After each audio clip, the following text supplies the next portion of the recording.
नमस्कार दोस्तों, स्वागत है आपका प्यारा उत्तराखंड में। राष्ट्रपति पद के चुनाव के लिए द्रौपदी मुर्मू को कुल 64% वोट के साथ ही एनडीए के बाहर से 17 सांसद और करीब 125 विधायकों के वोट भी मिले हैं। देश भर से हुई इस क्रॉस वोटिंग के बीच उत्तराखंड में हुई वोटिंग के आंकड़ों और गणित ने कांग्रेस की जुबान पर जहां ताले जड़ दिए हैं, तो वहीं भारतीय जनता पार्टी को चुटकी लेने का मौका भी मिल गया है। ये पूरी खबर आपको विस्तार से बताते हैं। राष्ट्रपति चुनाव से सबसे बड़ी खबर उत्तराखंड से है, जो कि यहां पर विपक्षी खेमे में भगदड़ मचा रही है। 18 जुलाई को देश के राष्ट्रपति चुनाव के लिए हुई वोटिंग के दौरान एनडीए की उम्मीदवार द्रौपदी मुर्मू के समर्थन में कांग्रेस विधायकों के क्रॉस वोटिंग करने की खबर के बाद अब उत्तराखंड में कांग्रेस के नेताओं से जवाब देते नहीं बन रहा है। इस खबर के बाद राज्य में भारतीय जनता पार्टी उस अज्ञात क्रॉस वोटर का आभार जता रही है। तो अब यह सवाल सबको परेशान कर रहा है कि आखिर वह कौन से विधायक हैं जिन्होंने विपक्ष के उम्मीदवार यशवंत सिन्हा के पक्ष में वोट नहीं डाला।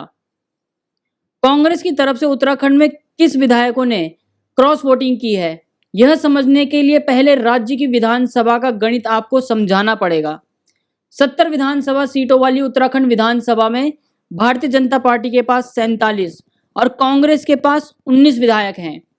इसके अलावा यमुनोत्री विधायक संजय डोभाल और खानपुर के विधायक उमेश कुमार यानी कि 2 निर्दलीय विधायकों ने पहले ही एनडीए उम्मीदवार को समर्थन दे दिया था। साथ ही बहुजन समाजवादी पार्टी के 2 विधायकों ने भी द्रौपदी मुर्मू के पक्ष में वोटिंग की है। तो गणित यह हुआ कि भारतीय जनता पार्टी के 47 और 4 अन्य यानी कि 51 सदस्यों के वोट मुर्मू के समर्थन में थे। कहानी अब यह है कि 18 जुलाई को वोटिंग के दौरान सेहत खराब होने के कारण कैबिनेट मंत्री चंदन राम दास वोटिंग नहीं कर सके, यानी कि द्रौपदी मुर्मू के समर्थन में 51 की जगह 50 वोट होने चाहिए थे। गणित तब गड़बड़ाया जब कांग्रेस के भी 2 विधायकों यानी कि राजेंद्र भंडारी और तिलकराज बेहड़ ने वोटिंग नहीं की। फिर भी 17 में से 15 वोट ही यशवंत सिन्हा के पक्ष में पड़े और मुर्मू के पक्ष में 51। इन आंकड़ों से मतलब साफ यह है कि कांग्रेस के 2 विधायकों की क्रॉस वोटिंग संभव है, लेकिन सवाल यह है कि मुर्मू के पक्ष में एक ही वोट ज्यादा क्यों पड़ा।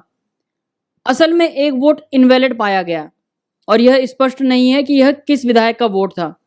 अगर यह इनवैलिड वोट कांग्रेस के विधायक का भी हो, तब भी एक कांग्रेसी ने क्रॉस वोट किया है। अब यह गणित साफ होने के बाद कांग्रेस पार्टी के भीतर हड़कंप की हालत हो गई है।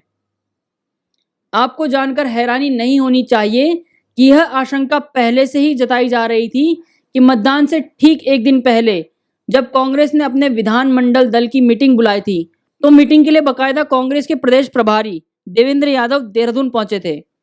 फिर भी 19 में से 6 विधायक ही नदारद थे, यानी कि 19 में से 6 विधायक ही उस मीटिंग में पहुंचे थे। क्रॉस वोटिंग के कयास लग तो पहले से ही रहे थे, लेकिन पहले भी कांग्रेस के भीतर गुटबाजी और कलह के हाल किसी से छुप नहीं रखे हैं। बीजेपी के प्रदेश अध्यक्ष मदन कौशिक ने इस बारे में चुटकी लेते हुए कहा है, हमने सभी से अपील की थी कि अंतरात्मा की आवाज सुनकर ही वोट करें। उस अज्ञात सदस्य का आभार जिसने यह आवाज सुनी। दूसरी ओर कांग्रेस की हवाइयां उड़ी हुई हैं। प्रदेश अध्यक्ष करण महारा का कहना है कि उन्हें इस मामले की जानकारी नहीं है। बहरहाल द्रौपदी मुर्मू भारत की अगली राष्ट्रपति हैं। उत्तराखंड ही नहीं, पूरे देश में 17 सांसद और करीब 125 विधायकों के वोट द्रौपदी मुर्मू के पक्ष में गए हैं। एनडीए की उम्मीदवार द्रौपदी मुर्मू 64% वोट के साथ अगली राष्ट्रपति बनेंगी। जय हिंद।